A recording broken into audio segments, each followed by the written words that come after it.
interview.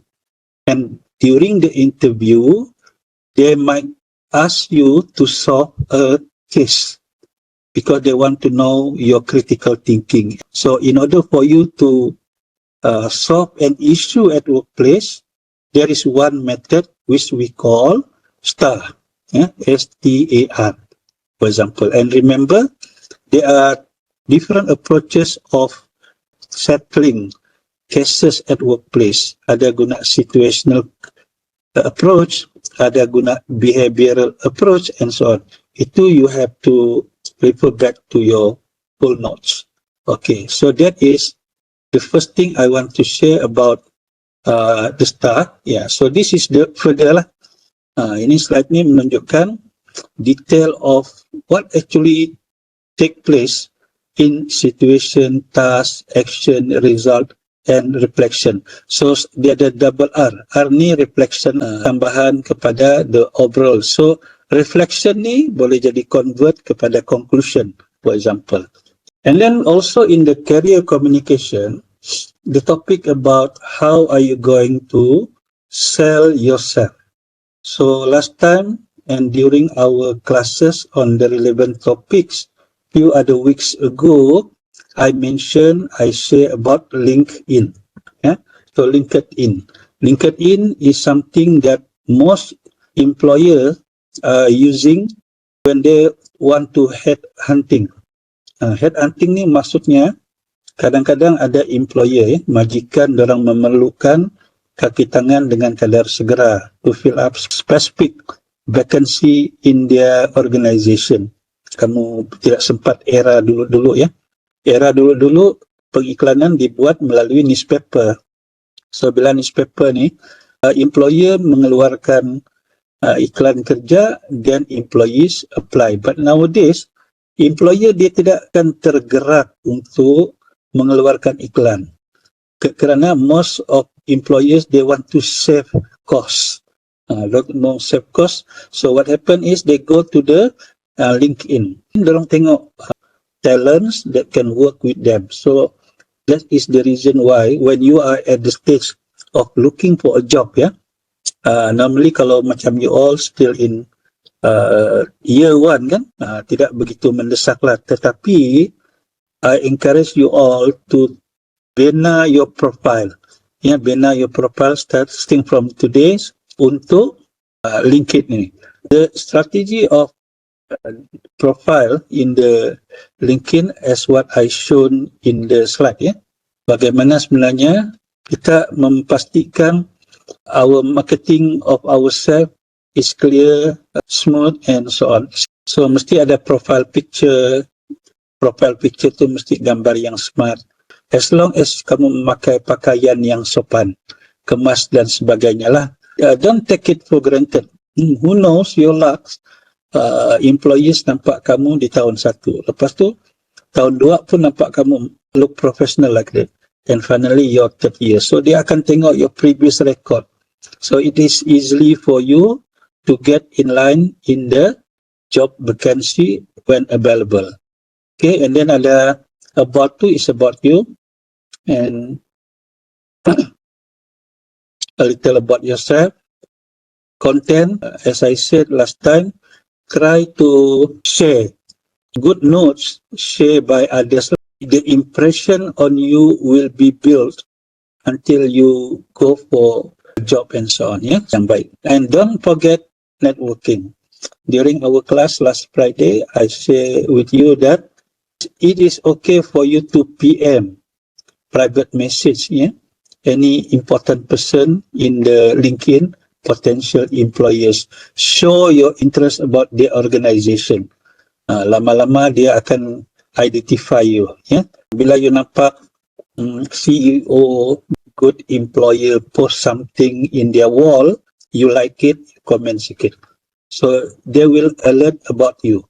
So bila masa sampai, somehow the person will remember you. So make full use of LinkedIn. And then I talk about the resume. One thing that I did not specifically highlight ialah references, referee. Referee ni di bawah resume tu ialah rujukan. Maksudnya, kalau ada potential employer will call you for interview, who are the third person can say that you are a good individual. So, last time I was asked by your senior, sir, we don't have experience. So, we cannot provide a referee from any employer. Ini bagi mereka yang tidak ada pengalaman kerja, so mereka tidak ada orang yang boleh dirujuk tentang personality mereka ataupun tentang performance mereka. So mereka tidak ada nama yang diletak di ruangan rujukan loh, referee itu. So I said to the student, in that case you can put the name any of your lecturer who are close to you, but with their permission lah.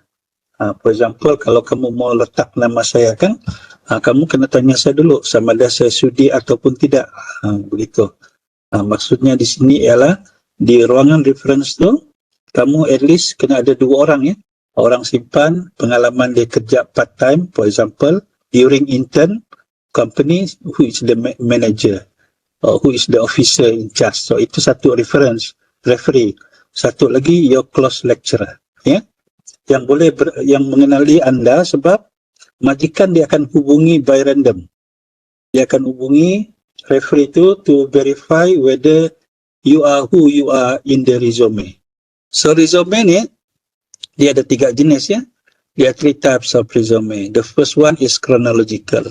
Kenapa orang guna chronological? Because you don't have so many experience to share with the prospective employer. So bila tidak banyak experience ni, dia lebih kurang contoh yang saya tunjukkan di screen ya. Ini bagi yang tidak begitu banyak experience, dia akan guna kronologi itu. Simple. Tapi kalau you have specific skill or specific certificates that meet the expectation of the job being advertised, then you can use the functional types of resume. Functional ni dia lebih kepada ijil ataupun degree yang bersesuaian serta dengan pengalaman kerja sama ada part-time dan sebagainya yang sesuai. Itu dia panggil functional. Jadi dia tidak ikut turutan sudah. Manakala combination ni dia normally used by those with experience. Dia guna combination punya. Chronological functional combination maksudnya bagaimana dia menyusun setiap bahagian itu. Kalau chronological, kamu tengok ini adalah contoh chronological yang sebelah ni. Education, major achievement, soft skill and work experience. Tapi katalah dia mau target yang functional, mungkin major achievement tu akan jadi yang paling atas. Mungkin soft skill tu paling atas. Mungkin work experience tu paling atas. It depends on what actually the position is looking at. Ya, itu maksud dia. So, itu functional. So, ini dia punya notes. What should be in the resume. References ni, kalau dalam resume, kita tulis referee. R-E-F-E-R-E-E. Kalau 2 orang, referees. Orang yang dirujuk. Kamu tulis nama dia, Associate Professor Dr. Jakaria Dasan, Deputy Dean of Student Affairs and Alumni, Faculty of Business, Economics and Accountancy, University Malaysia Sabah. 012 email jakaria@ums.edu.my. Dia lengkap. Because prospective employer will contact your referee. Dia pun telefon. Halo, siapa di sana? Saya di sini. Encik Happy Dr. Jakaria Dasan. Ya, saya. Encik kenal dengan Nazri? Oh, saya kenal. Ya. Kenapa Encik? Begini, dia ada memohon pekerjaan di syarikat kami. Boleh Encik bagi tahu, terangkan kepada saya sejauh mana Encik mengenalinya? Okey. Nazri ni saya punya student. Semester 1 2025-2026. Imagine sekarang ni Nazri sudah keluar dari universiti lah. So, Nazri apply pekerjaan. Saya masih ingat. Nazri ni ialah pelajar saya komunikasi korporat tahun 2025-2026. Boleh Encik terangkan mengenai Nazri? Dia ni bagus. Dia student leaders. Mereka ada membuat satu aktiviti CSR di Bukit Harapan. Dan Bukit Harapan itu adalah satu rumah orang-orang yang tidak bernasib baik. Dan dia bersama rakan-rakannya 9 yang lain dan juga 2 grup yang lain bersama-sama telah melaksanakan khidmat sosial. It's very good leaders. I strongly advise the organization to employ him. Macam tu. Okay? Referee kena macam tu. Jadi maksudnya, kamu carilah referee yang kenal kamu, jangan yang sebarangan. Katalah, ada satu orang lah, halo, siapa di sana, saya di sini. Okey, Encik kenal dengan Kaltum. Lama saya blank. Saya tidak, dalam kelas kita tidak Kaltum kan? Kaltum. Jadi saya tidak ingat. Ataupun ada siapa punya nama saya menggunakan Faizura lah, ada Faizura sini kan. Encik kenal dengan Faizura? Kenapa sebab Faizura tidak aktif dalam kelas. Jadi saya tidak ingat. Faizura pun jarang email ke apa. Jadi saya tidak ingat. So ini contoh salah. Tapi Faizura rajin tu. Bagus Faizura ni. Ini contoh. Jadi bila you all cari referee, make sure referee itu yang mengenali kamu. Okay, itu tips. What you should prepare before going for job interviews. Display your best self. Display your best self ni ialah your preparation. Your preparation tu bukan hanya your attire, tapi persediaan you akan di interview. Bukannya you akan pergi shopping, bukannya you pergi tengok movie. Itu maksud dia display your best self. Kedua, appearance and etiquette. Ini pakaian, tingkah laku. Jadi kalau kamu interview di satu dewan yang besar, mencari pintu, adakah kamu perlu ketuk pintu dewan itu? Mustahil, jaranglah orang ketuk pintu kalau dewan besar kan. Kalau bilik barulah diketuk pintu, dan pintu diketuk kalau bertutup. Kalau sudah dibuka, tak payahlah ketuk, just bow. Dari pintu, ingatlah last time I told you all, kalau masuk, the minute kamu masuk dan orang nampak kamu bow. Bukan dekat kerusi baru bow. Bow tu tunduk ya. Itu akan dinilai etiket begitu. And then kalau boleh before kamu masuk tu, kamu pergilah showroom ke showroom pula, washroom. Kamu pergi washroom. Atau kamu baru last minute makan nasi kan, ada sebutir nasi di ujung kamu punya bibir tu kan. Jadi bila kamu attend interview, kamu boleh bayangkan orang tu senyum-senyum sama kamu. Kamu ingat dia seronok nampak kamu, rupanya dia senyum sebab ada sebutir nasi di ujung bibir kamu. Contoh begitulah. And then distinguish type of question. Open-ended question, close-ended question, hypothetical question, probing. Open-ended question ni contohnya open macam mana? Terangkan kepada kami apakah maksud kemurungan. Explain to us what is the meaning of apa kemurungan. Lupa sudah saya, stres apa lupa. Okay. Kemurungan, lupa. Kemurungan apa maksudnya? Anyone? English? Depression, Doctor. Depression, very good. Thank you. Ya, sekali-sekala saya pura-pura tidak paham supaya kamu bersuara apa. Okay, so itu contoh open-ended question. Close-ended question ialah, are you agree? Kamu pun jawab, I don't know. Masalah. Kalau dia tanya, do you agree? Dia ada dua jawapan saja. Yes or no. Never say, I don't know. Ataupun never say, I don't have any opinion. You have to have opinion. You have to have answer yes or no. Itu close-ended. But remember, when you state yes or no, it follows with reason.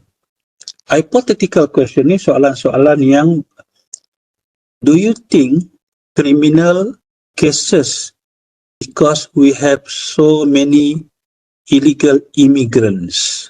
Jadi kamu pun jawab, I believe so because from the cases I found that many criminals are from illegal immigrants. Contoh. Saya nak bilang itu betul ya, itu contoh. Tapi kalau kamu tidak setuju, you can say, I don't believe on that statement. I'm sorry, sir. It's not because you are illegal or not illegal, but it is because you understand civic duty or not, for example. So that is kind of hypothetical question. Probing question is more on solving cases. So dia akan bagi situational or behavioral approaches. And then responding to interview question. Kadang-kadang dia akan tanya begini, you have been graduating for 1 year already and you still don't have any job. Why? So dia sebenarnya mau tanya, kenapa setelah setahun baru you apply job? So this is kind of a question normally is out of the box that you have to prepare. So partially you can answer, I tried applying many posts, but unfortunately my luck is yet to arrive. And I believe this interview will change my luck. Macam itulah lebih kurang. So maksudnya di sini kan, bila kamu pergi interview ni, kamu kena be something like me, like your lecturer ni, kadang-kadang buat TikTok, kadang-kadang buat Facebook, tapi kalau you look at my TikTok, my Facebook, it is a learning TikTok, a learning Facebook tau.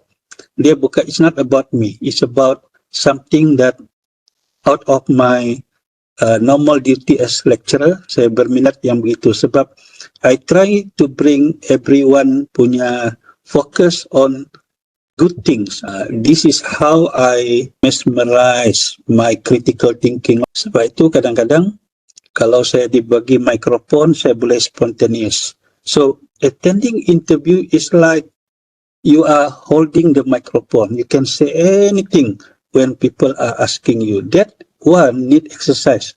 Caranya untuk exercise, bagaimana boleh bercakap spontan ialah group activities. Ya, group activities kamu selalu memberi ideas.